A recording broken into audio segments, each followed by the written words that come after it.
Bienvenue sur mon nouveau podcast, je suis DJ Masta Premier.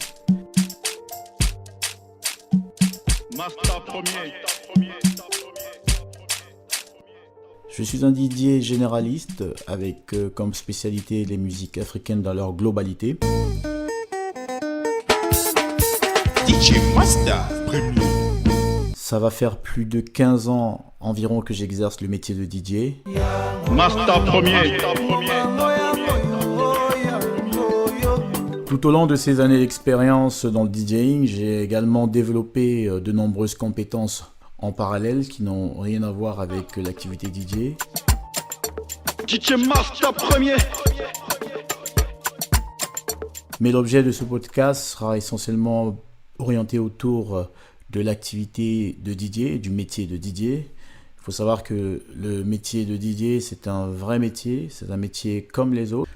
L'objectif ici sera de vous parler de mon parcours de DJ. Comment suis-je passé de DJ amateur à DJ professionnel au fil de ces différentes années? Bien évidemment, il y a eu pas mal d'étapes à traverser, pas mal de choses à apprendre et pas mal de contacts à acquérir. Avant de rentrer très prochainement dans le vif du sujet, aujourd'hui, je vais principalement me concentrer sur la présentation de mon parcours, des raisons qui m'ont poussé à me lancer en tant que DJ et mes principales motivations. C'est ta bouche la même qui va te tuer. DJ Masta. Je dirais que pour commencer à s'intéresser au métier de DJ, j'ai d'abord eu une attache particulière pour tout ce qui était lié à l'art, tout ce qui était artistique, notamment la musique. J'écoutais beaucoup la musique quand j'étais plus jeune et je pratiquais de la danse. On va dire ça, ce sont les premiers éléments qui ont commencé à me rapprocher de cette passion qu'est le DJing. Donc petit à petit, je commençais à m'imprégner du milieu artistique. Donc j'ai commencé par la danse, je faisais de la danse hip-hop et après la danse hip-hop, j'ai commencé à m'intéresser à la collection de musique. Des musiques, je suis plutôt, on va dire, de l'ère du CD. Donc j'ai acheté pas mal d'albums de différents artistes qui me plaisaient à l'époque. Là on est sur les années, je dirais 2000. Voilà, c'est vraiment à partir de 2000 que j'ai commencé à collectionner de la musique, à m'intéresser aux nouvelles sorties musicales. J'avais vraiment tous les disques de mes artistes préférés en CD. De ce fait, on va dire que c'est chez moi que tous mes proches venaient emprunter des disques pour des anniversaires, pour des mariages, pour des fêtes privées de manière générale. Donc j'avais vraiment un répertoire assez large, dont j'étais celui chez qui on frappait à la porte pour récupérer des CD, pour dépanner ces différents événements-là. AKA The Master T DJ. Ensuite, petit à petit, de fil en aiguille, j'ai des copains qui me disaient pour un anniversaire, on aimerait que ce soit toi qui fasses le DJ parce que tu as de la musique et tu connais mieux tes répertoires que nous. C'est vrai que quand on vient te les emprunter, on essaye de se débrouiller du mieux qu'on peut, mais ce serait mieux que ce soit toi qui viennes physiquement directement t'en occuper parce que tu maîtrises mieux tes pochettes CD, tout ton répertoire, c'est toi qui le maîtrises, donc ce serait mieux que tu viennes. Je l'ai vu, tu l'as vu, je l'ai vu, tu l'as vu, je l'ai vu. Donc voilà comment je me retrouve petit à petit à dépanner des copains pour leurs anniversaires, pour leurs événements privés. Et c'est ainsi que je prends goût à cet environnement, à cet univers du DJing. Le premier événement déclencheur qui pour moi, je considère comme étant l'événement déclencheur, il date de 2003. C'est un événement de réveillon organisé par des copains dans la ville de Blois plutôt. Je suis sollicité pour m'occuper de la partie animation, donc je pars de Paris, je ramène mes pochettes de CD, mes disques durs, voilà. J'arrive sur place, c'était dans une maison, je me souviens très bien. Mes amis qui organisaient cet événement-là, ce réveillon-là, me donnent une table, un emplacement, j'installe mon matériel, vraiment c'était du matériel pour l'instant, à ce moment-là, c'est du matériel je dirais, très très très très très amateur. Je me souviens encore, on travaillait avec un logiciel qui s'appelait Virtual DJ, voilà, c'est ça. Virtual DJ qui était directement installé sur un ordinateur et ensuite avec une carte son externe, je pouvais me brancher un casque pour pouvoir faire de la pré-écoute. Et la pré-écoute, voilà, écouter ce que je vais jouer avant chaque nouveau son. Donc voilà, c'est ainsi que je prends place, ce réveillon-là en 2003, pour la première fois, pour faire danser un public concrètement qui est rassemblé pour un événement. Là, on n'est plus du tout dans un contexte où je fais le DJ pour mes amis, pour mon cercle d'amis proches. Là, c'était vraiment effectivement pour des amis, mais il y avait d'autres personnes que je ne connaissais pas à cet événement-là. Donc la chose était un peu plus sérieuse.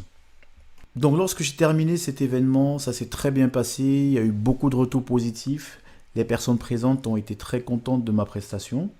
D'ailleurs, c'est de là que l'envie réelle de poursuivre à faire plaisir une audience m'a vraiment habité. Cette envie m'a habité dès cet événement-là. C'est-à-dire que quand on finit un événement et que les personnes en face de nous sont satisfaites du travail fourni, on a juste envie de continuer de reproduire ça X fois. Mastatic Record.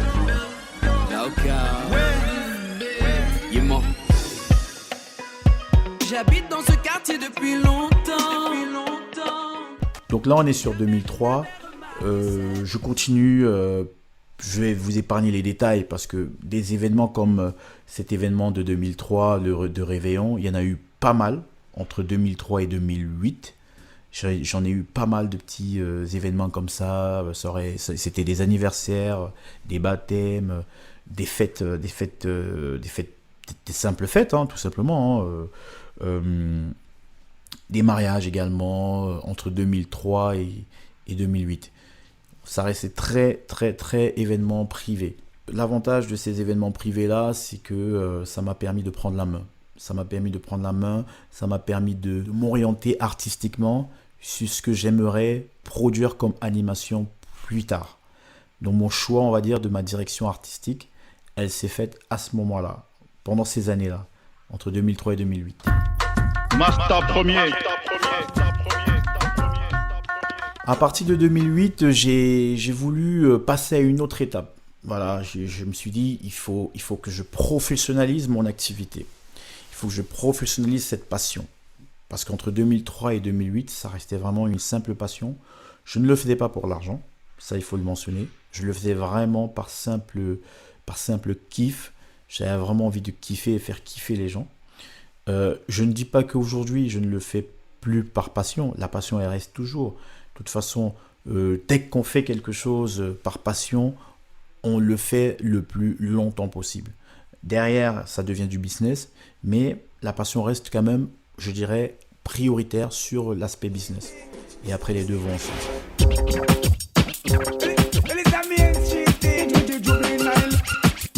Comme je disais tantôt, c'est en 2008 que l'envie de rendre professionnelle ma passion est arrivée.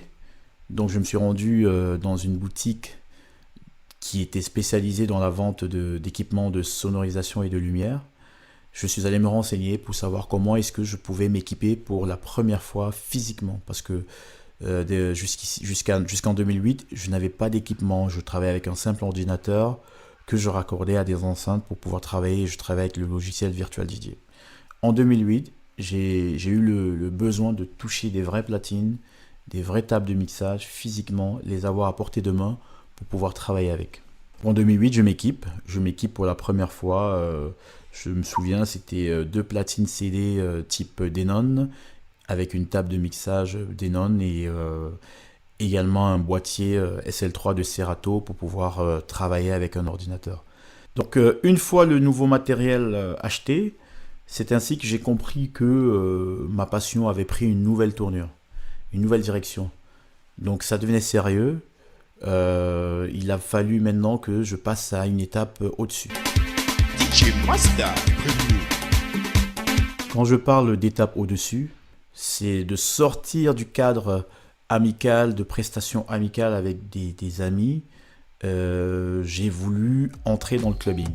J'ai voulu toucher le grand public. J'ai voulu travailler dans des discothèques, dans des bars, dans des lounges, pour pouvoir toucher un public beaucoup plus large et pour pouvoir être sûr que je suis capable de faire danser des personnes que je ne connais pas du tout, des personnes qui sont là juste pour kiffer, des personnes qui sont issues d'univers différents, qui ont des goûts musicaux différents, mais qu'il va falloir mettre d'accord à chaque prestation. Donc en gros, 2008, vous l'aurez compris, a été l'année du déclic, l'année de la professionnalisation, l'année de changement de direction. Et c'est de là que la belle aventure a réellement commencé pour moi. Tu l'as vu, la vie a changé. Pour que cette belle aventure soit une belle réussite, il a fallu mettre en place toute une démarche pour pouvoir créer une identité, créer un réseau, se faire une place, se faire un nom et exercer et se faire respecter. Ce premier podcast qui sert également d'introduction arrive à sa fin. Je vous invite à vous abonner à la chaîne afin de ne pas manquer les prochains épisodes qui vous permettront de découvrir toutes les démarches qui m'ont permis de réussir mon activité de DJ, de créer une identité, de créer un réseau et de bien m'implanter. Je vous remercie d'avoir écouté ce podcast et je vous dis à très bientôt. Upgrade Podcast et Upgrade Academy, deux sociétés du groupe Upgrade by Legends, vous ont présenté Masta Premier Parcours et Conseil DJ Podcast, une production autour de l'art du DJing présentée par DJ Masta Premier. Rendez-vous sur upgradepodcast.paris pour découvrir tous nos autres podcasts. Passez une très belle journée lumineuse.